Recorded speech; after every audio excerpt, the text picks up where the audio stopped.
Hello दोस्तों, BPSC academy में आप सभी दोस्तों को नमस्कार। आज मैं लेकर आया हूँ बौद्ध धर्म से संबंधित। इसके पहले मैं जैन धर्म से संबंधित बहुत सारे तथ्य पढ़ा चुके हैं, जिसको आप देख चुके होंगे। उसका डिस्क्रिप्शन बॉक्स में मैं लिंक दे दूँगा, जहाँ से आप डायरेक्ट जा कर के देख सकते हैं। तो अगर आप मेरे चैनल पर नए हैं तो सब्सक्राइब, लाइक, शेयर ज़रूर करिएगा। तो शुरुआत करते हैं दोस्तों। आज बौद्ध धर्म से संबंधित प्रश्न है, सार है, जिससे प्रतियोगिता परीक्षाओं में बहुत सारे पूछे जाते हैं। बौद्ध धर्म के संस्थापक महात्मा बुद्ध को माना जाते थे। यानी बौद्ध धर्म के जो संस्थापक थे महात्मा बुद्ध थे, जिनका जन्म 563 ईस्वी पूर्व हुआ था। कब हुआ था? 563 ईस्वी पूर्व हुआ था। बौद्ध धर्म के संस्थापक महात्मा बुद्ध थे, जिनका जन्म कितना हुआ था? 563 ईस्वी पूर्व। बहुत सारी प्रतियोगिता परीक्षाओं में पूछे थे डायरेक्ट बौद्ध धर्म का, बुद्ध का जन्म कब हुआ था? तो 563 ईस्वी पूर्व। इनका जन्म जो हुआ था बैसाख पूर्णिमा के दिन नेपाल के तराई स्थित कपिलवस्तु लुम्बिनी में हुआ था। कहाँ? बैसाख पूर्णिमा के दिन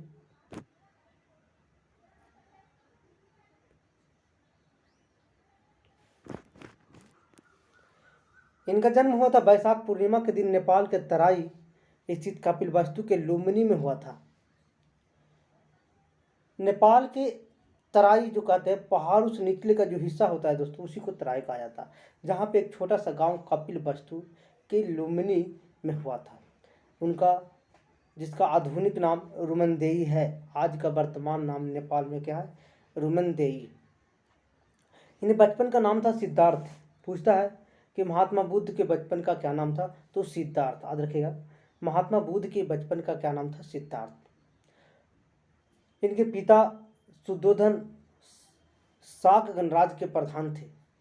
यानी पिता जो थे शाक गणराज्य के प्रधान, यानी आज के डेट में कहा जाए तो एक राज्य का प्रधान था। जैसे आज के डेट में किसी राज्य का मुख्यमंत्री, उसी आधार से इनके पिता शाक गणराज्य के प्रधान थे। और माता महामाया कोलीय वंशज से संबंधित है। तो परीक्षा में दोस्तों ऐसे पूछा जाएगा कि इनके पिता किस वंश से संबंधित है? तो शाक वंश से संबंधित है। या किस गणराज्य से संबंधित है? तो शाक गणराज्य से संबंधित है। जबकि इनके माता का नाम महामाया किस वंशज से? कोलीय वंशज से। कौन सा? कोलीय वंशज से संबंधित है।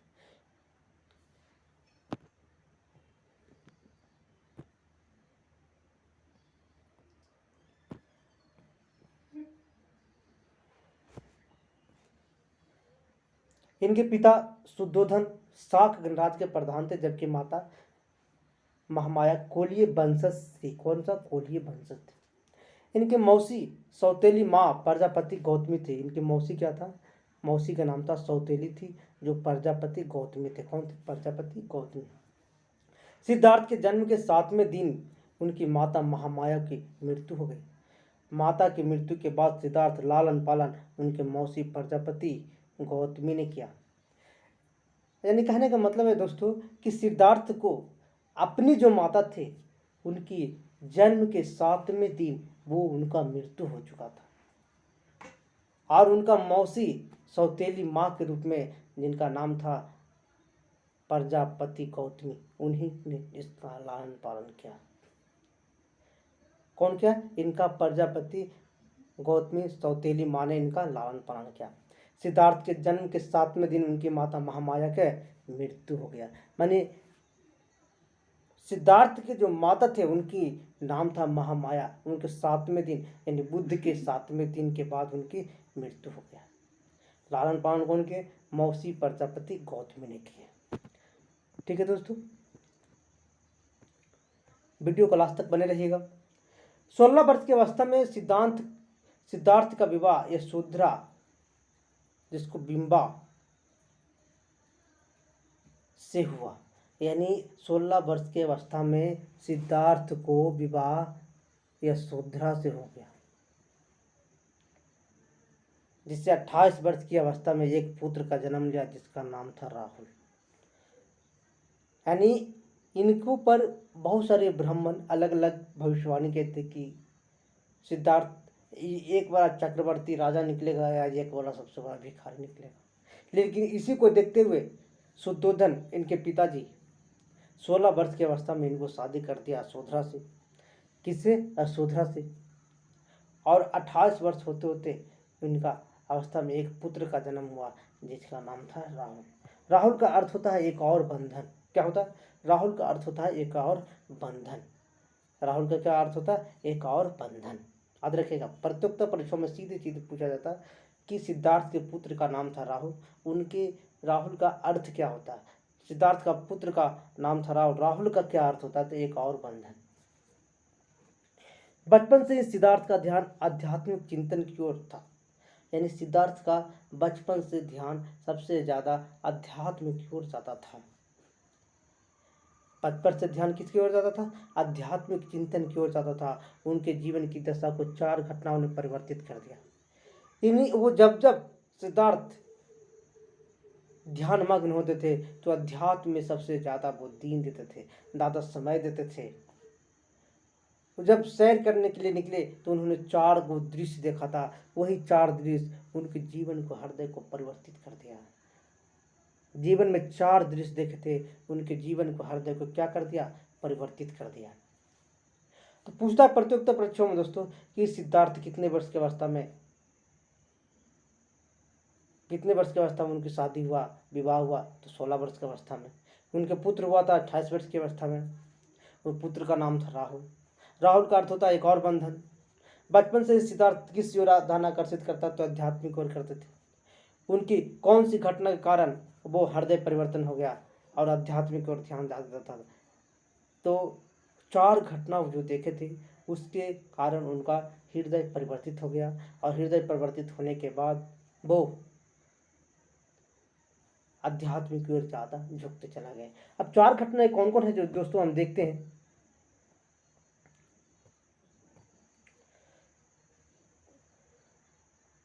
गृह त्याग को प्रेरित हुआ ये घटनाएं कौन है? एक वृद्ध व्यक्ति, यानी कि ओल्ड व्यक्ति, यानी बूढ़ा व्यक्ति। एक व्याधि व्यक्ति, रोगग्रस्त, यानी रोग से पीड़ित व्यक्ति। तीसरा है एक मृत व्यक्ति, एक मरा हुआ व्यक्ति जो लास्ट स्टेज होता है। चौथा एक प्रसंचित, यानी एक सन्यासी। चारों स्टेज ऐसा व्यक्ति था जो चारों स्टेज का कुछ न कुछ कारण, उन्होंने ये चारों घटना था। जब बुद्ध एक दिन सैर करने के निकले तो एक वृद्ध व्यक्ति को देखे कि उन्होंने अपने सारथी से पूछता है, बुद्ध पूछते हैं, यानी सिद्धार्थ पूछते हैं कि क्या है? तो बोले बूढ़ा है। उन्होंने कहा कि मैं भी एक दिन बूढ़ा हो जाऊंगा? तो बोले हाँ, आप भी हो जाएगा, संसार का किसी भी व्यक्ति बूढ़ा हो सकता है। तो बोले ऐसा हो सकता है तो फिर हम चलो अपने घर। दूसरे बार सैर करने के लिए निकले तो एक रोगग्रस्त व्यक्ति मरा पड़ा नहीं, आधा रोग से ग्रस्त है, कल्ला कल्ला चिल्ला रहा था। जब वो चिल्ला रहा था व्यक्ति, बुद्ध ने पूछे, यानी सिद्धार्थ ने पूछे कि ये क्या है अपने सारथी से? तो बोले कि दुनिया में किसी भी व्यक्ति कभी भी रोगग्रस्त हो सकता है। तो बुद्ध ने कहे कि कभी हम भी इस तरह से रोगग्रस्त हो सकते हैं? तो बोला हाँ, आप भी हो सकते हैं। तो उन्होंने वहां से फिर अपना सारथी को, अपना जो टहलने के, सैर करने के निकलते, फिर वापस अपने महल में चलाए। ये सब उनको आध्यात्मिक और प्रेरित कर रहा था, चिंतित कर रहा था।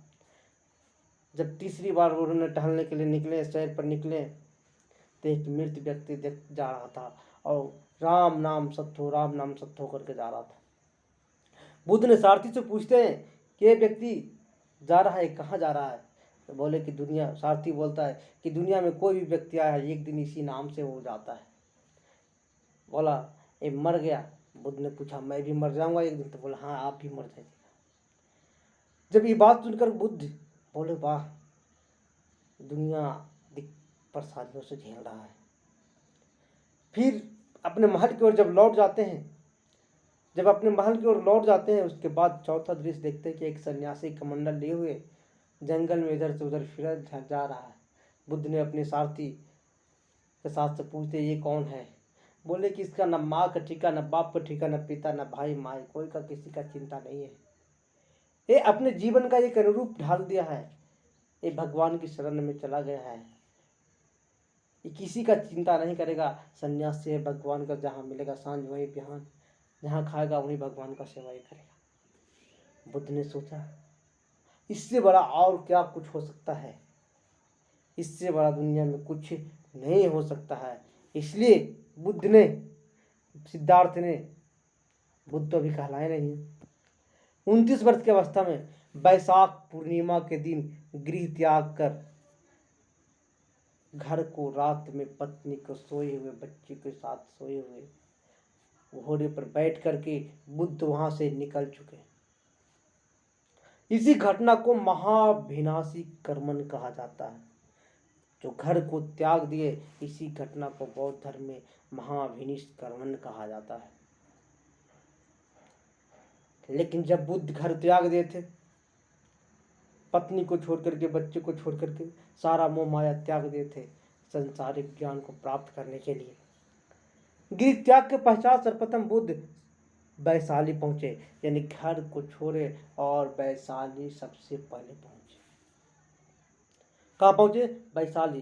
प्रतियोगिता परीक्षाओं में पूछा जाता है दोस्तों कि बुद्ध ने कितनी वर्ष की अवस्था में घर को त्याग दिया, तो 29 वर्ष की अवस्था में त्याग दिया। बुद्ध ने घर से किस दिन निकले थे? तो वैशाख पूर्णिमा के दिन निकले थे। घर से जब निकले थे, उस घटना को क्या कहा जाता? तो महाविनाशी कर्मण कहा जाता है। गृह त्याग करने के बाद कहाँ पहुंचे थे सबसे पहले बुद्ध? तो वैशाली पहुंचे थे। कहाँ? वैशाली। और वैशाली में उनकी मुलाकात अलार कलाम नामक संत से हुआ। अलार कलाम नामक संत से हुआ, जिसे सांख्य दर्शन शिक्षा मिला। कौन सा? अलार कलाम से भेंट हुआ, और भेंट होने के बाद उनसे वहाँ सांख्य दर्शन का शिक्षा लिए थे। कौन दर्शन? सांख्य दर्शन। पूछता है परीक्षा में, बुद्ध जब अपना घर त्याग दिए तो कहाँ सबसे पहले पहुंचे? तो याद रखिएगा दोस्तों, वैशाली। वैशाली में किससे मिले? तो अलार कलाम नामक संत से मिले, और वहाँ पे सांख्य दर्शन का शिक्षा प्राप्त कर ली। वहाँ से वैशाली के बाद महात्मा बुद्ध राजगीर पहुँच गए।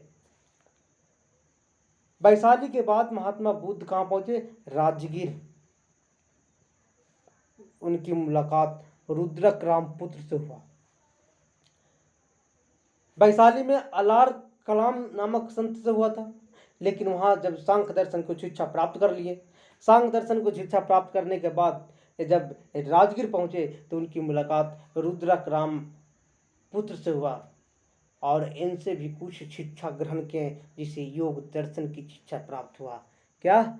योग दर्शन का शिक्षा प्राप्त हुआ। जब वैशाली से के बाद महात्मा बुद्ध कहाँ आए? राजगीर। उनकी मुलाकात रुद्रक रामपुत्र से हुआ, और यहाँ पे उन्होंने योग दर्शन का शिक्षा प्राप्त किया। सिद्धार्थ इन आचार्यों में संतुष्ट नहीं थे। सांख्य दर्शन और योग दर्शन से संतुष्ट नहीं हुए। सिद्धार्थ इन्हीं संतुष्ट नहीं हुए, फिर वे उर्वेला यानी बोध गया पहुंच गए। राजगीर होते हुए धीरे धीरे बोध गया पहुंच गए, जहां उनकी मुलाकात 5 ब्राह्मण से हुआ। कितने ब्राह्मण से? 5 ब्राह्मण से मुलाकात हुआ। कहाँ? बोध गया में। बोध गया का पहला नाम था उर्वेला। पूछता दोस्तों परीक्षा में कि जब बुद्ध बोध गया गए थे तो कितने ब्राह्मण से उनको मुलाकात हुआ? तो 5 ब्राह्मण से मुलाकात हुआ। जहाँ उनको 5 ब्राह्मण से मुलाकात हुआ, इसके बाद महात्मा बुद्ध सारनाथ ऋषिपत्तनम में आ गए। कहाँ? इसके बाद महात्मा बुद्ध ने सारनाथ ऋषिपत्तनम आ गए हैं। कहाँ? सारनाथ ऋषिपत्तनम। वहाँ मृगदाब वन में अपने 5 मित्रों के साथ तपस्या आरंभ कर दिया।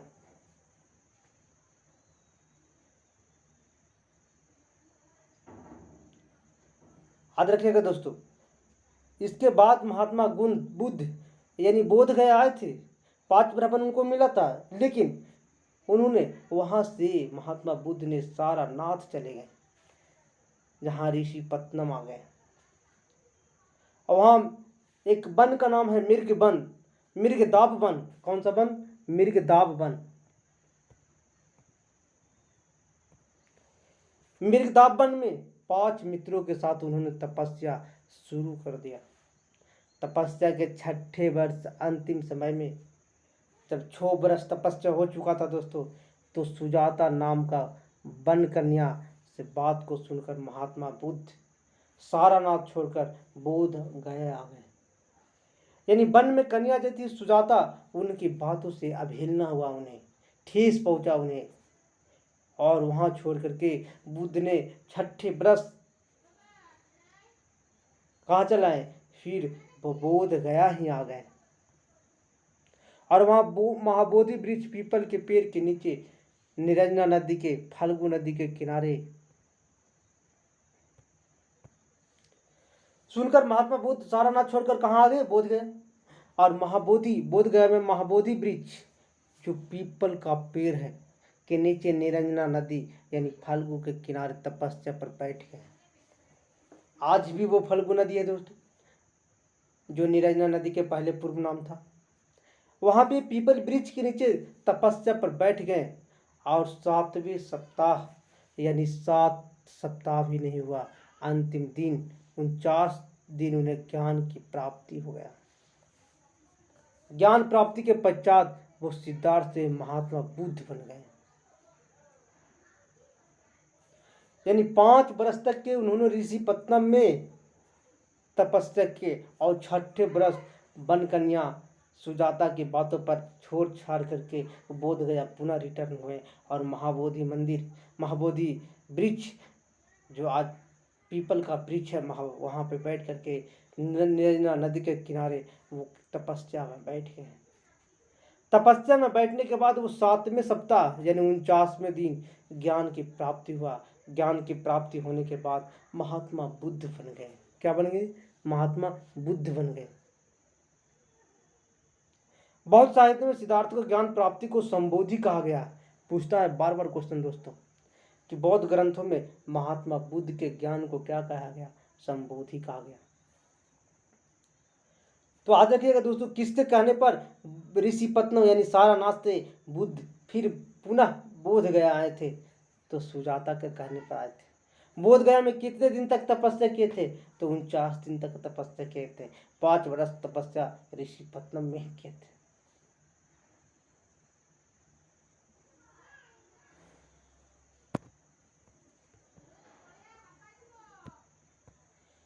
बौद्ध साहित्य में सिद्धार्थ ज्ञान जो प्राप्ति होती है उसे संबोधि कहा जाता है। क्या कहा जाता है, संबोधि। ज्ञान प्राप्ति के पश्चात महात्मा बुद्ध सर्वप्रथम सारानाथ आ गए। जैसे महात्मा बुद्ध को ज्ञान प्राप्ति हो चुका था तो सबसे पहले वो सारानाथ आए और 5 मित्रों को पहली बार उपदेश दिए थे, जिसके साथ में उन्होंने 5 मित्र गए थे। इसी घटना को धर्म चक्र परिवर्तन कहा जाता है। पूछता है बौद्ध यानी बुद्ध ने सबसे पहले 5 मित्र को उपदेश दिए थे, उस घटना को क्या कहा जाता है, तो धर्म चक्र परिवर्तन कहा जाता है। बुद्ध ने सबसे पहले ज्ञान प्राप्त किए थे तो कहाँ पहुँचे थे, तो सारानाथ में पहुँचे थे। बौद्ध साहित्य में सिद्धार्थ की ज्ञान प्राप्ति हुआ था, उसको क्या कहते हैं, तो संबोधि कहते हैं। बौद्ध धर्म के प्रथम उपासक वाराणसी के श्रेष्ठी यश थे। यश बौद्ध धर्म के प्रथम उपासक कहा जाता है, यानी वाराणसी के श्रेष्ठी यश बौद्ध धर्म का प्रथम उपासक वाराणसी के कौन थे, श्रेष्ठी यश थे। यश बौद्ध धर्म का प्रथम उपासक कहा जाता है। बौद्ध धर्म के सर्वाधिक प्रचार प्रसार श्रावस्ती कौशल की राजधानी में हुआ। यानी बौद्ध धर्म का सबसे ज्यादा प्रचार प्रसार कहाँ हुआ, श्रावस्ती में हुआ। कौशल की राजधानी पड़ता है, कौशल महाजनपद की राजधानी पड़ता था श्रावस्ती। सबसे ज्यादा प्रसार प्रसार कहाँ हुआ, श्रावस्ती में हुआ।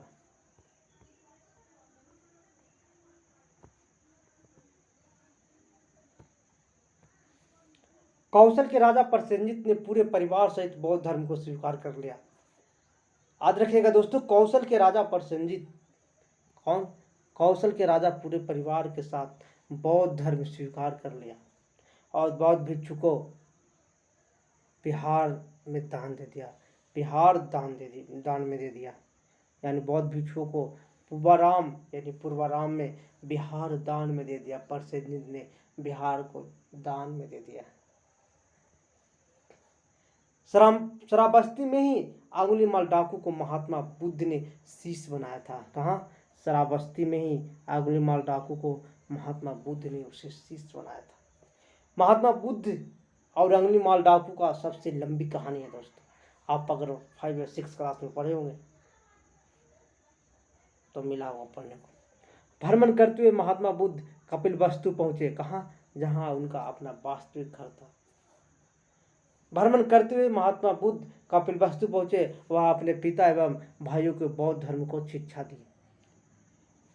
यानी बौद्ध धर्म जैसे ग्रहण करते हैं तो धीरे धीरे अपने पिता और माता को भी बौद्ध धर्म का शिक्षा दी।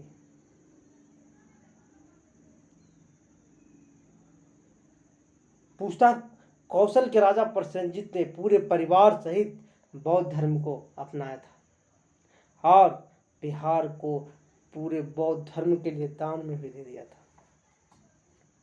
श्रावस्ती को अंगुलीमाल डाकू महात्मा बुद्ध ने शीश बनाया था। अंगुलीमाल डाकू को महात्मा बुद्ध ने शीश बनाया था। भ्रमण करते हुए महात्मा बुद्ध कपिलवस्तु पहुंचे। वहां पर अपने पिता एवं भाइयों को बौद्ध धर्म का शिक्षा दिए थे। बौद्ध धर्म में महिलाओं की प्रवेशी वैशाली में करवाएं। यानी बौद्ध धर्म में पहले महिला की अनुमति नहीं थी, लेकिन महिला प्रवेश वैशाली में शुरुआत किए थे। अपने प्रिय शिष्य आनंद के कहने पर अपनी मौसी प्रजापति गौतमी को शिक्षा दिए थे। बौद्ध धर्म में महिलाओं प्रवेश वैशाली में करवाए। आज रखिएगा दोस्तों, सबसे पहले कौन? अपने प्रिय शिष्य आनंद के कहने पर मौसी प्रजापति गौतमी को बौद्ध धर्म का शिक्षा दिए। बौद्ध ग्रहण करने वाली पहली महिला बनी। यानी बौद्ध ग्रहण करने वाली पहली महिला बनी। कौन? प्रजापति गौतमी, जिनको उन्होंने लालन पालन किया है। बौद्ध यानी बुद्ध को लालन पालन कौन किए थे? प्रजापति गौतमी ने किए थे। अपने प्रिय शिष्य आनंद के कहने पर ही देते महिलाओं का प्रवेश। जबकि दूसरी महिला वैशाली के नगर वधु आम्रपाली बनी। बौद्ध धर्म ग्रहण करने वाली दूसरी महिला वैशाली के नगर वधु आम्रपाली बनी। कौन बनी? आम्रपाली बनी। बौद्ध संघ में महिलाओं को प्रवेश करवाते हुए उन्होंने घोषणा किया कि अब बौद्ध धर्म 100 वर्षों से ज्यादा नहीं चलेगा। यानी बौद्ध धर्म में जैसी महिलाओं को प्रवेश किए थे, उस समय महात्मा बुद्ध ने घोषणा कर दिया कि बौद्ध धर्म 100 वर्षों से ज्यादा नहीं चलेगा। लेकिन धीरे धीरे घूम घूम करके टहल के लोग एक देश से दूसरे, एक प्रदेश से दूसरे प्रदेश जा करके, एक प्रखंड से दूसरे जगह जा करके जगह जगह उपदेश देते हुए महात्मा बुद्ध पावापुरी पहुंचे। वहां चुंद नामक सुनार के घर में मांस खा लेने से उनकी मृत्यु हो गया था। जगह जगह उपदेश देते हुए महात्मा बुद्ध पावापुरी पहुंच गए। कहाँ? पावापुरी। और वहां चुंद नामक सुनार के घर में घुस सूकर मांस खा लेने से उनकी तबीयत खराब होने लगी। पावापुरी में ही चुंद नामक सुनार, कौन सा? चुंद नामक सुनार के घर में सुअर का मांस, उनकी तबीयत खराब होने लगी। और वहां से वह उत्तर प्रदेश से हिरण्यवती नदी के तट पर कुशीनगर मल की राजधानी चले गए। तबीयत खराब होने लगा तो वहां से महात्मा बुद्ध ने धीरे धीरे चल करके वो उत्तर प्रदेश चले गए। हिरण्यवती नदी के तट पर कुशीनगर चले गए, जहां मल की राजधानी था। 80 वर्ष की अवस्था में 483 ईस्वी पूर्व में भगवान बुद्ध की मृत्यु हो गई। बौद्ध साहित्य में मृत्यु को ही महापरिनिर्वाण कहा जाता है। क्या कहा जाता है? महापरिनिर्वाण कहा जाता है।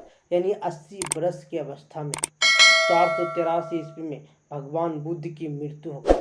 पूछता है कि भगवान बुद्ध का मृत्यु कब हुआ था? तो 483 ईस्वी में हुआ था। जगह जगह पर महात्मा बुद्ध उपदेश देते हुए कहाँ गए थे? पावापुरी पहुंच गए थे। पावापुरी में किसके घर में सूकर का मांस खाए थे? तो चुंद नामक सुनार के घर में सूकर का मांस खाए थे।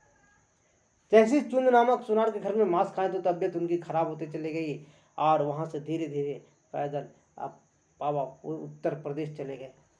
हिरनबती नदी के तट पर कुशीनगर, जो मल्ल की राजधानी पड़ता है, वहाँ पे 80 वर्ष की अवस्था में अपने प्राण को त्याग दिए। भगवान बुद्ध की मृत्यु जब हो गया, इसी घटना को बौद्ध साहित्य में महापरिनिर्वाण कहा जाता है। क्या कहा जाता है? महापरिनिर्वाण कहा जाता है।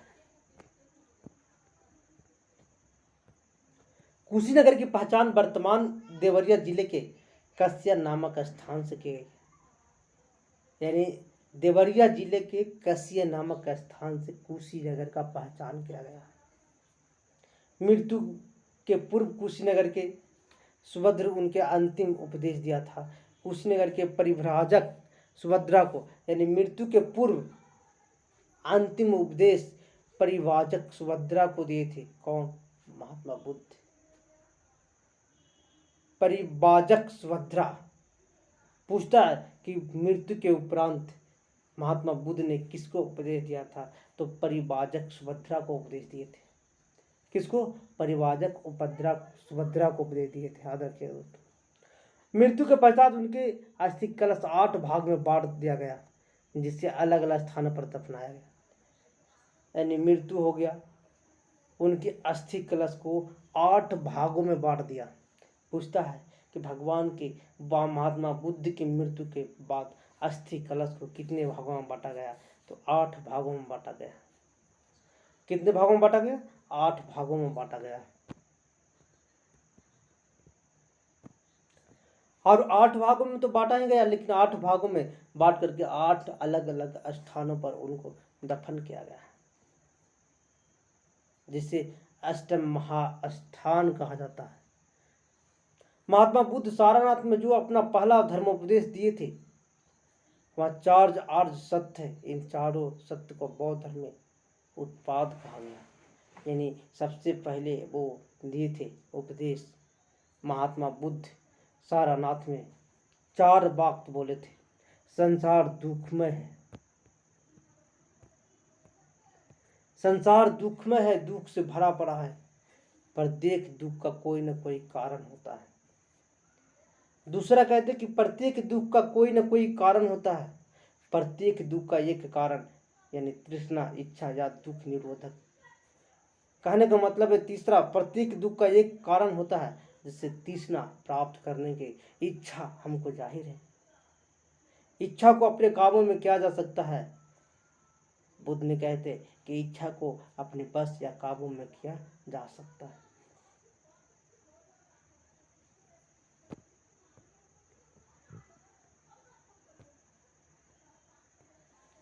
महात्मा बुद्ध ने इच्छा को बस रखने के लिए 8 मार्गों को अपनाने की बात कहा था।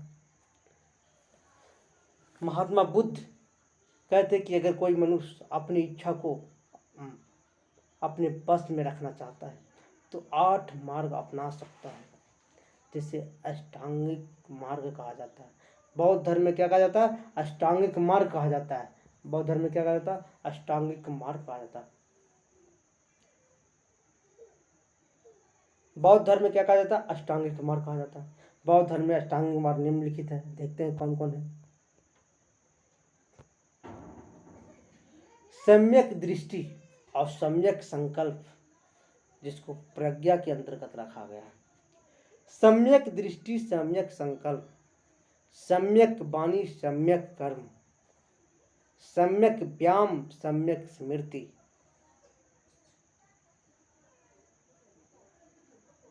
सम्यक समाधि। यानी सम्यक दृष्टि और सम्यक संकल्प प्रज्ञा के अंतर्गत रखा गया। सम्यक वाणी, सम्यक कर्म और सम्यक आजीवक शील के अंतर्गत रखा गया। और सम्यक व्यायाम और सम्यक स्मृति और सम्यक समाधि के अंतर्गत रखा गया। यही 8 बात, यही 8 धर्म, यही 8 बौद्ध ने अपने विचारों को, अपने मन को काबू में रखने के लिए बताया है।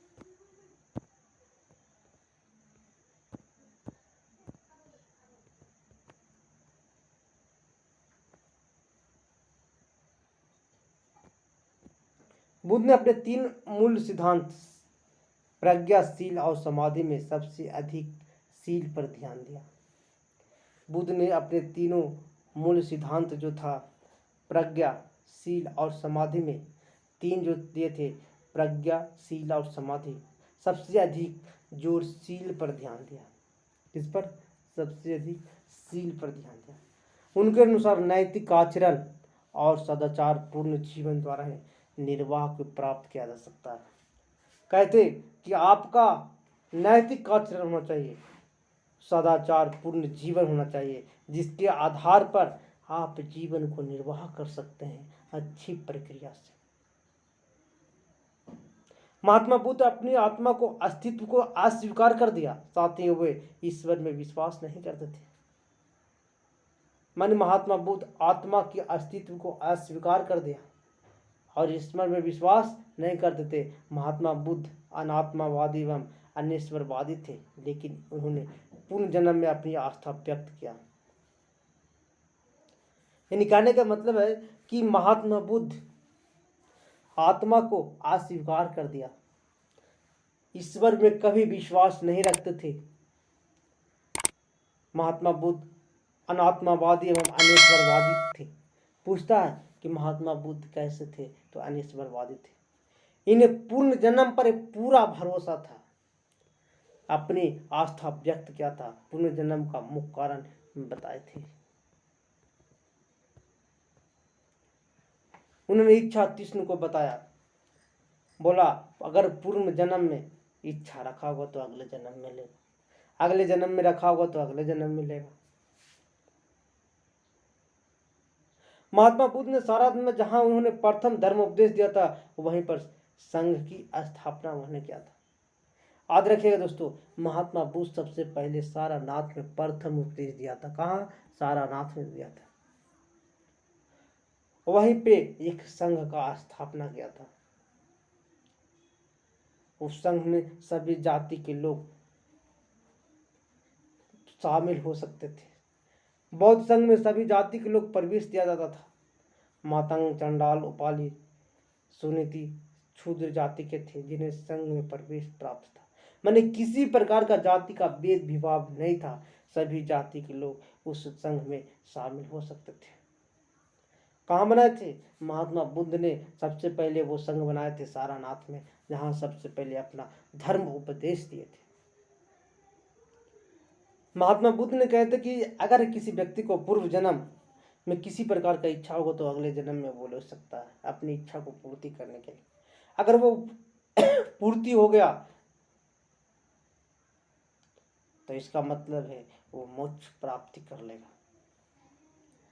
बौद्ध संघ में सभी जाति के लोग प्रवेश करने के लिए उनमें किसी प्रकार का भेदभाव नहीं था, चाहे कोई भी चंडाल जाति का हो, चाहे नाई जाति का हो, चाहे सुनीति क्षुद्र जाति का क्यों न हो, सभी लोग प्रवेश लेकर के शिक्षा को ग्रहण कर सकते थे।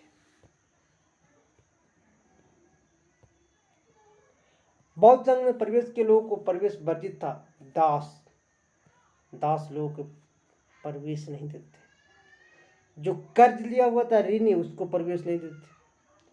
कुष्ठ रोगी या रोग व्यक्ति था, उसको नहीं देते प्रवेश। अपराधी, इसको भी प्रवेश वर्जित था। यानी जो दास है उसको प्रवेश एकदम वर्जित था। ऋणी कर्जदार है उसको प्रवेश वर्जित था। कुष्ठ रोगी या संक्रामक रोग से ग्रसित है उसको प्रवेश वर्जित था। अपराधी था उसको प्रवेश वर्जित था। भगवान बुद्ध ने प्रारंभ में केवल भिक्षु संघ की स्थापना की थी, जिसमें नारिया का प्रवेश वर्जित था। बाद में मौसी प्रजापति गौतम एवं प्रिय शिष्य आनंद के आग्रह पर भिक्षुनियों के लिए एक संघ का गठन कर दिया। यानी महिलाओं के लिए एक अलग संघ का गठन कर दिया। किसके कहने पर? आनंद शिष्य के कहने पर। सबसे पहला महिला उनकी माता सौतेली प्रजापति गौतमी ने ही शिक्षा लिया था। दूसरा महिला आम्रपाली नगर बधू की बनी, नगर बधू की आम्रपाली बनी। पुरुष के लिए तो सभी जाति के लिए संघ था ही, लेकिन धीरे धीरे वो उन्होंने महिलाओं का एक अलग संघ का भी गठन कर दिया। सारनाथ में जो भिक्षु संघ यानी भिक्षु संघ का स्थापना किए थे, उसके 5 वर्ष के बाद भिक्षु संघ का स्थापना कर दिया, जिसमें महिलाओं प्रवेश ले सकता था। विष्णु संघ में प्रवेश करने वाली प्रथम महिला प्रजापति गौतमी था, और दूसरी महिला जो थी वैशाली की नगर वधु आम्रपाली था। पूछता है, बार बार क्वेश्चन पूछता है दोस्तों कि बौद्ध धर्म में प्रवेश करने वाली दूसरी महिला कौन थी? तो वैशाली की नगर वधु आम्रपाली थी। पहली उनकी माता सौतेली प्रजापति गौतमी थी। बौद्ध धर्म में 3 रत्न की चर्चा मिलता है, बार बार परीक्षाओं पूछे जाते हैं कि धर्म किससे संबंधित है? तो बुद्ध से। बौद्ध धर्म में 3 रत्न की चर्चा मिलता है, बुद्ध, धम्म और संघ। क्या क्या? बुद्ध, धम्म और संघ। बौद्ध धर्म में 3 रत्न की चर्चा मिलता है, बुद्ध, धम्म और संघ। महात्मा बुद्ध की मृत्यु के पश्चात बौद्ध धर्म का प्रचार प्रसार करने के लिए 4 बौद्ध सम्मेलन आयोजित हुआ। यानी महात्मा बुद्ध की मृत्यु के बाद बौद्ध धर्म को प्रचार प्रसार करने के लिए 4 बौद्ध सम्मेलन हुआ, या 4 संगीतियों का आयोजन हुआ। प्रथम बौद्ध सम्मेलन कब हुआ था? 483 ईस्वी पूर्व अजात शत्रु के शासनकाल में हुआ था। पूछता है दोस्तों कि बौद्ध धर्म के 3 रत्न कौन है? तो बुद्ध, धम्म और संघ है। जब इनकी मृत्यु हुआ तो 4 बौद्ध सम्मेलन का आयोजन हुआ था। प्रथम बौद्ध सम्मेलन हुआ था 483 ईस्वी पूर्व, किसके शासनकाल में? अजात शत्रु के शासनकाल। कहाँ हुआ था? राजगीर में हुआ था। अध्यक्षता महाकश्यप के द्वारा किया गया था। कहाँ? अध्यक्षता महाकश्यप के द्वारा किया गया था। यह सम्मेलन राजगीर के सतपर्णी गुफा में हुआ था। किसमें? राजगीर के सतपर्णी गुफा में हुआ था। प्रथम बौद्ध सम्मेलन, याद रखिएगा दोस्तों, परीक्षा प्रतियोगिता बहुत पूछा जाता है। प्रथम बौद्ध सम्मेलन किसके शासनकाल में? तो अजात शत्रु के शासनकाल में। कहाँ हुआ? तो राजगीर के शासन में हुआ। अध्यक्षता कौन था? तो महाकश्यप थे। राजगीर के सतपर्णी गुफा में हुआ था। कौन गुफा में? सतपर्णी गुफा में हुआ था। इस बौद्ध सम्मेलन में महात्मा बुद्ध के प्रिय शिष्य आनंद ने सूत पिटक, महात्मा बुद्ध का प्रिय शिष्य का नाम था आनंद। महात्मा बुद्ध का प्रिय शिष्य का नाम था क्या? आनंद। उन्होंने सूत पिटक और उपाली ने विनय पिटक की रचना किया। पूछेगा सूत पिटक का रचना कौन किया? तो महात्मा बुद्ध का प्रिय शिष्य आनंद। और विनय पिटक की रचना कौन किया? तो महात्मा बुद्ध का प्रिय शिष्य उपाली। दूसरा बौद्ध सम्मेलन 383 ईस्वी पूर्व, 100 वर्षों के बाद कालाशोक के शासनकाल में वैशाली में चुलबग्ग में हुआ। वैशाली के एक जगह है चुलबग्ग। कहाँ? पूछता है दूसरा बौद्ध सम्मेलन कब हुआ था? तो 383 ईस्वी पूर्व, किसके शासनकाल में? तो कालाशोक के शासनकाल में। कहाँ हुआ था? तो वैशाली में हुआ था। वैशाली के एक जगह नाम है चुलबग्ग, जिसकी अध्यक्षता सब्बा कमीर ने किया था। साब कमीर के द्वारा किया गया था। किसके द्वारा? साब कमीर के द्वारा किया गया था। इस बौद्ध सम्मेलन में बौद्ध धर्म में आंशिक विभाजन होने लगा। यानी दूसरी बौद्ध सम्मेलन जो हुआ उसके बाद बौद्ध धर्म में धीरे धीरे फूटते चला गया।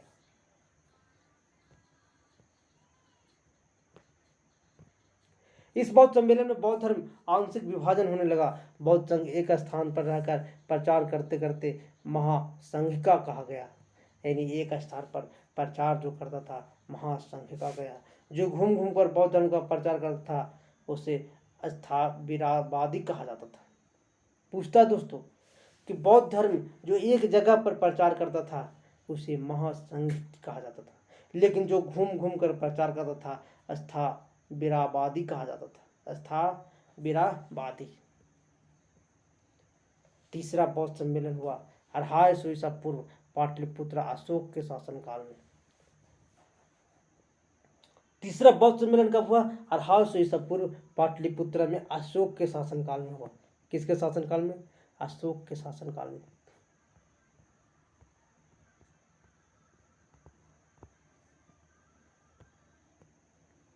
जिसकी अध्यक्षता मेगलापुत्तिस्म के द्वारा किया गया। पूछता है कि अशोक के शासनकाल में तीसरा बौद्ध समिति हुआ था, उसकी अध्यक्षता किसने किया था? तो मेगालिपुत्तिस्म के द्वारा किया गया था। किसके द्वारा? मेगालिपुत्तिस्म के द्वारा किया था। कब हुआ था? तो 1800 ईस्वी पूर्व हुआ था।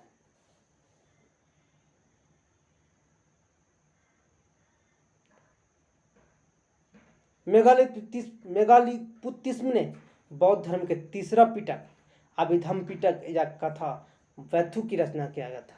अभिधम्म पिटक और कथा वैथु की रचना किया था। कौन? मेगालिपुत्तिस्म ने।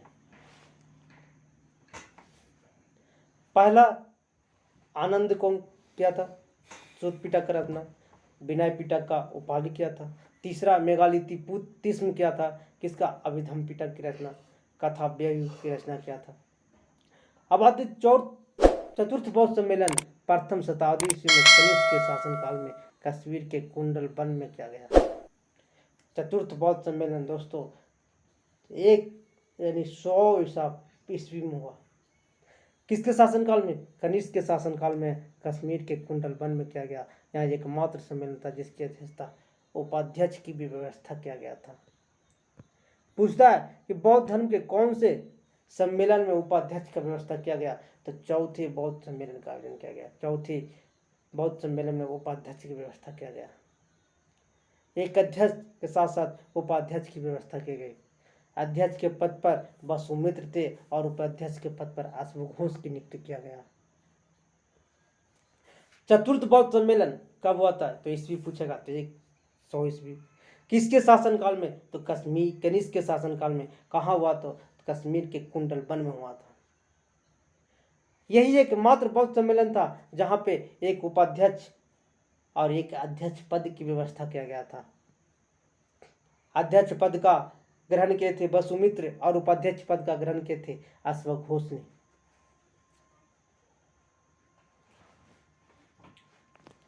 यही बौद्ध सम्मेलन ऐसा था दोस्तों, यही बौद्ध सम्मेलन ऐसा था, यही चतुर्थ बौद्ध सम्मेलन में बौद्ध धर्म 2 भागों में बट गया था।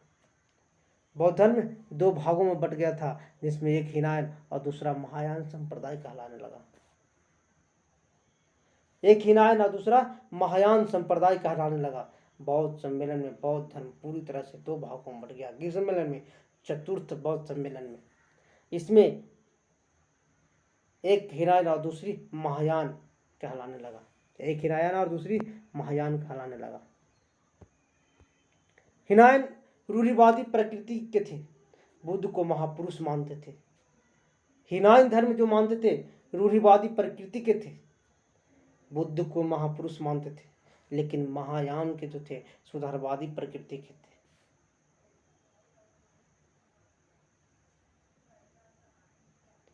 कहा जाता है कि कनिष्क ही शुद्ध महायान धर्म से संबंधित थे। पूछता है कि कनिष्क किस धर्म से संबंधित थे? बुद्ध के 2 भागों में जो बटा था चतुर्थ बौद्ध सम्मेलन में हिनाय और महायान, तो महायान से कनिष्क संबंधित, यानी कनिष्क से ही समर्थन वो किए थे।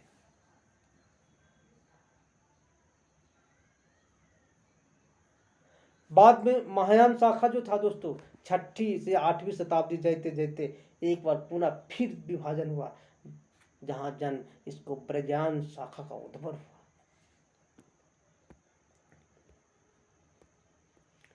कनिष्क किस धर्म से संबंधित थे? बौद्ध धर्म के ही महायान धर्म से संबंधित थे। बाद में महायान शाखा केमा 6ठी से 8वीं शताब्दी तक चलते चलते यानी पुनः एक बार फिर से विभाजन हुआ, जिससे ब्रजयान शाखा का विकास हुआ, यानी उद्भव हुआ।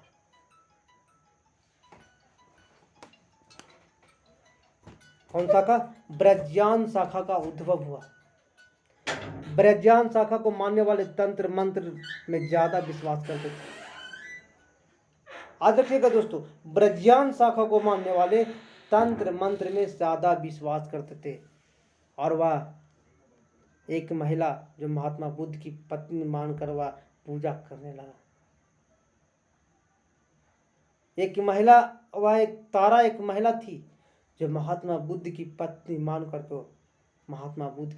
मान कर वह पूजा करने लगा। लेकिन धीरे धीरे बौद्ध धर्म को 12वीं शताब्दी आते बौद्ध धर्म पतन की ओर लड़खड़ाते चला गया। 12वीं शताब्दी आते आते बौद्ध धर्म पतन होने लगा, विलुप्त होने लगा। धीरे धीरे लोग अस्वीकार करने लगे।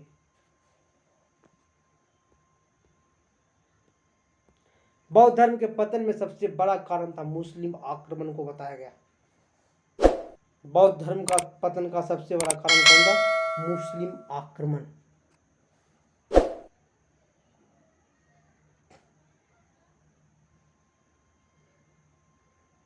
बारहवीं शताब्दी आते थे बौद्ध धर्म क्या हुआ? पतन हो गया। तारा एक महिला थी। ब्रजयान शाखा का जब महायान से 6ठी से 8वीं शताब्दी के आसपास में ब्रजयान माने विभेदन होकर के एक और टूटा, जिससे ब्रजयान शाखा का विकास हुआ, जिसमें तंत्र मंत्र के लोग जानते थे। बुद्ध को अपने पति, तारा नाम की एक महिला थी जो बुद्ध को अपने पति के रूप में देखती थी और पूजा पाठ करने लगी। कहा जाता है कि 12वीं शताब्दी आते आते तक बौद्ध धर्म पतन की ओर जाने लगा। बौद्ध धर्म पतन की ओर जाने लगा। तो सबसे बड़ा कारण था बौद्ध धर्म का पतन का मुस्लिम आक्रमण को बताया। किसका? मुस्लिम आक्रमण को बताया।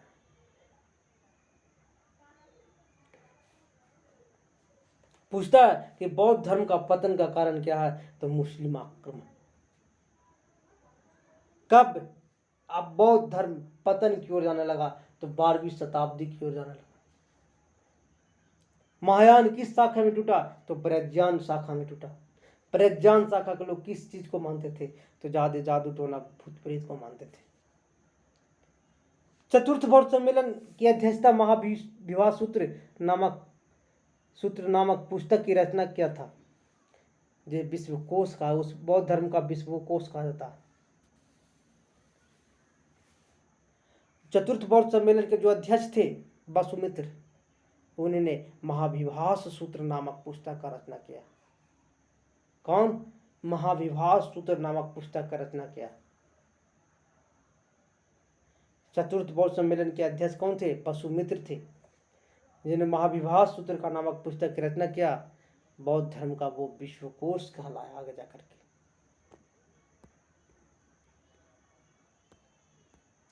उपाध्यक्ष अश्वघोष ने बुद्ध चरित्र सारी सूत्रलांकर नामक पुस्तक का रचना किया।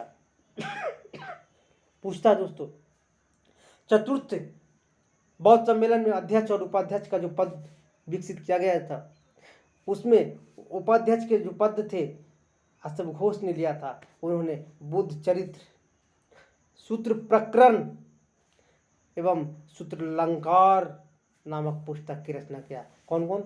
बुद्ध चरित्र, सूत्र प्रकरण, सूत्रलंकार नामक पुस्तक की रचना किया। पूछता है प्रतियोगिता परीक्षा में दोस्तों कि बुद्ध चरित्र की रचना किसने किया? तो उपाध्यक्ष अश्वघोष ने किया।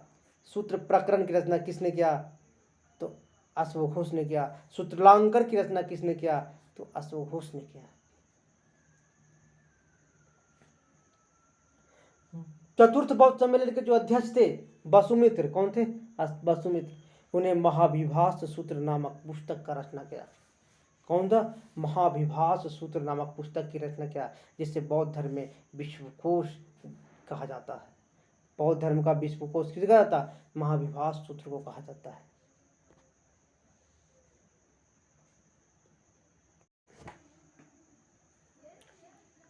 बौद्ध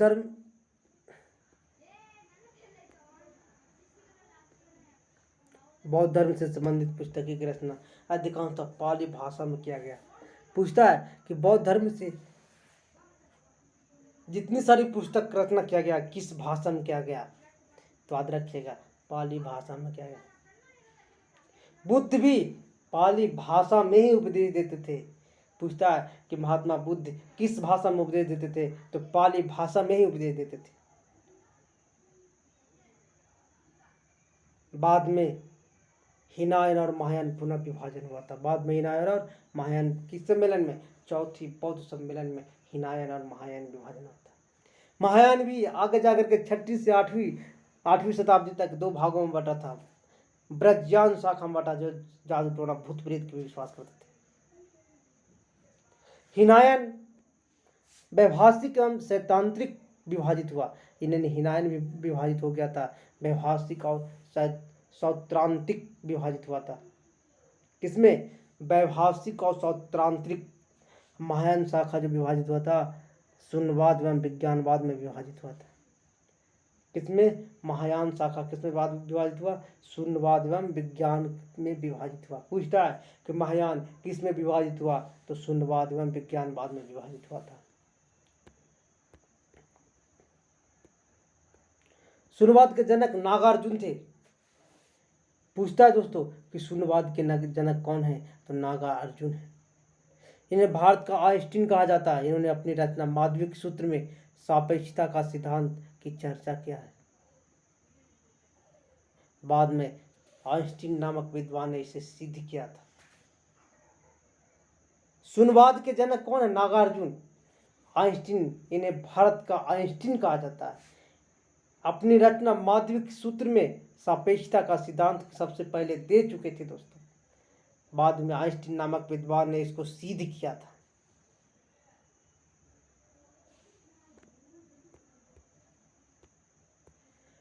विज्ञानवाद को योगाचार के नाम से भी जाना जाता है। पूछता है दोस्तों, योगाचार के नाम से किसे जाना जाता है, तो विज्ञानवाद, या विज्ञानवाद को किस नाम से जाना जाता है, तो योगाचार के नाम से आता है। विज्ञानवाद का मैत्रेयनाथ प्रवर्तक थे। कौन थे, मैत्रेयनाथ या संघ प्रवर्तक थे।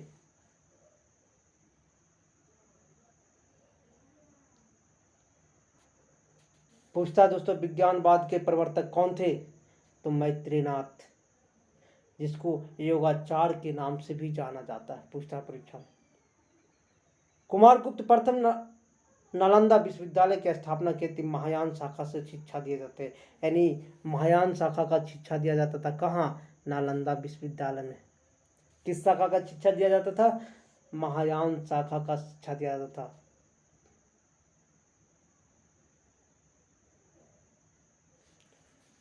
नालंदा विश्वविद्यालय में पूछेगा दोस्तों कि नालंदा विश्वविद्यालय में किस प्रकार की शिक्षा दिया जाता, तो महायान शाखा का शिक्षा दिया जाता। 2 भागों में बटा था, हिनायान और महायान।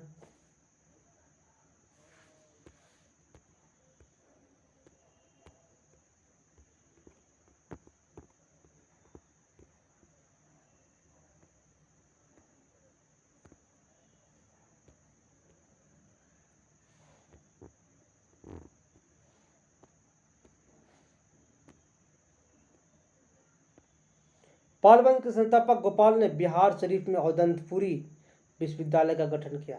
पूछता है पाल वंश के संस्थापक कौन था, तो गोपाल। याद रखिएगा, बहुत बार परीक्षा में पूछा गया दोस्तों, ये तो याद रखिएगा कंठस्थ। बिहार शरीफ में औदंतपुरी विश्वविद्यालय का गठन किसने किया, तो गोपाल ने किया था। बिहार शरीफ में औदंतपुरी विश्वविद्यालय के गठन की कहाँ किया गया था, कौन किया थे, तो गोपाल ने किया था। यहाँ किस धर्म से शिक्षा दिया जाता, तो बौद्ध धर्म के, महायान धर्म की शिक्षा दिया जाता। बौद्ध धर्म का, महायान धर्म का शिक्षा दिया था। पाल वंश के संस्थापक धर्मपाल, पाल वंश के ही शासक था। पाल वंश के संस्थापक गोपाल था दोस्तों, लेकिन पाल वंश के शासक था धर्मपाल। भागलपुर के क्षेत्र में विक्रमशिला विश्वविद्यालय की स्थापना किया। भागलपुर के क्षेत्र में विक्रमशिला विश्वविद्यालय की स्थापना किया। यहाँ से ब्रजयान शाखा का शिक्षा दिया था। कौन शाखा का, ब्रजयान शाखा का शिक्षा दिया जाता था। पाल वंश के ही शासक था धर्मपाल, याद रखिएगा। जो भागलपुर में खोले थे कौन, विक्रम विश्वविद्यालय, आज भी उसका चिन्ह है साथ, जहाँ पर ब्रजयान शाखा का शिक्षा दिया जाता था। जहाँ पर किस शाखा का, ब्रजयान शाखा का शिक्षा दिया जाता था। महायान शाखा का विकास भारत से बाहर तिब्बत, महायान शाखा का विकास भारत से बाहर कहाँ, तिब्बत, चीन, कोरिया, मंगोलिया से भी हुआ। जबकि हिनान शाखा का विकास श्रीलंका पर माचावा में हुआ। महायान शाखा का विकास सबसे ज्यादा भारत से बाहर तिब्बत, चीन और कोरिया मंगोलिया में भी हुआ। तिब्बत, चीन, कोरिया, मंगोलिया महायान शाखा के लोग जानते थे, जबकि हीनान शाखा लोग श्रीलंका, बर्मा और जापान के लोग जानते थे। बौद्ध धर्म को श्रेय करने वाले कई शासक थे, उन्हें ग्रहण करने वाले। पूछता है बौद्ध धर्म को ग्रहण करने वाले बहुत सारे शासक थे, तो बिंबिसार, अजातशत्रु, कालाशोक, अशोक, कनिष्क और हर्षवर्धन थे। पूछेगा महायान शाखा के चीन, तिब्बत में किस धर्म से मानते थे, तो महायान शाखा के विकास को वहाँ पे सबसे, यानी महायान शाखा, तिब्बत, चीन, मंगोलिया, ये सब लोगों, कौन सा महायान शाखा। हीनान शाखा में आ जाएगा नीचे, दक्षिणी भारत में के नीचे वाले देश, श्रीलंका, बर्मा और जावा में लोग। बौद्ध धर्म के ग्रहण करने वाले थे बिंबिसार, अजातशत्रु, कालाशोक, अशोक, कनिष्क, हर्षवर्धन।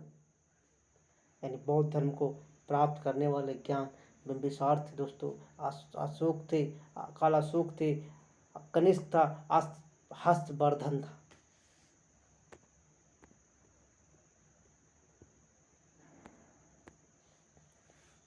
भारत में पूजित प्रथम मानव मूर्ति महात्मा बुद्ध का ही था। यानी सबसे पहले मानव ने मूर्ति को पूजा तो महात्मा बुद्ध के ही मूर्ति को पूजा था। बौद्ध धर्म का जो मूर्ति था दोस्तों, मथुरा शैली में बनाया गया था, जबकि सर्वाधिक मूर्ति गंधार शैली में बनाया गया। यानी प्रथम मूर्ति याद रखिएगा, जो सबसे पहले मूर्ति बनाया गया था मथुरा शैली में, और सबसे ज्यादा जो मूर्ति बनाया गया था गंधार शैली में बनाया गया था। पूछता है कि बौद्ध धर्म का शुरुआत का प्रथम मूर्ति किस शैली में बनाया गया, तो गंधार शैली में, और सबसे अंत का शैली में बनाया गया तो सबसे ज्यादा किस शैली में बनाया, तो गंधार शैली में, और प्रथम मूर्ति बनाया गया मथुरा शैली में दोस्तों। बौद्ध धर्म के कला प्राचीनतम उदाहरण अशोक द्वारा सारनाथ का धर्म स्तूप है। यानी बौद्ध कला का जो प्राचीनतम साक्ष्य अशोक द्वारा जो निर्मित सारनाथ, वहाँ पे अपना स्तूप बनाया गया। सारनाथ कला के अंदर बुद्ध की धातु बनाई गई थी, बुद्ध की बड़ी मूर्तियां धातु के रूप में बनाया गया था। सारनाथ कला में बुद्ध का धातु का मूर्तियां सबसे ज्यादा मिलता है दोस्तों, बुद्ध का धातु का मूर्तियां सबसे ज्यादा मिलता है।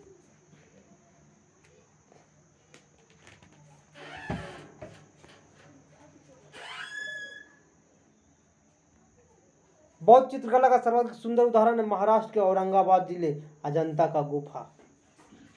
महाराष्ट्र के औरंगाबाद जिले अजंता का गुफा बौद्ध धर्म का चित्रकला का सबसे ज्यादा अच्छा उदाहरण। महात्मा बुद्ध के समकालीन कौशल नरेश प्रसेनजित मगध के शासक बिंबिसार था। बुद्ध के जीवन की घटनाएं, उसके प्रतीक कौन कौन है देखते हैं दोस्तों। गर्भ से हाथी मिलता, जन्म थे वो कमल था, यौवन था वृषभ सार कुबर वाला साल, गृह त्याग किए थे तो घोड़ा से किए थे, ज्ञान हुआ तो बोधि वृक्ष पीपल के नीचे, समृद्धि हुआ तो शेर से संबंधित हुआ। यानी गर्भ में हाथी का प्रतीक माना जाता है, जन्म हुआ तो कमल का प्रतीक माना जाता है, जो जवान हुआ तो सार या कुबर वाला बैल का प्रतीक माना जाता है, गृह हुआ तो घोड़ा का प्रतीक, ज्ञान हुआ तो बोधि वृक्ष पीपल का, समृद्धि शेर का माना जाता है। इससे बहुत सारे क्वेश्चन प्रतियोगिता परीक्षाओं में पूछे जाते हैं दोस्तों। तो थैंक यू। मेरा वीडियो अच्छा लगे तो लाइक शेयर सब्सक्राइब जरूर करिएगा दोस्तों।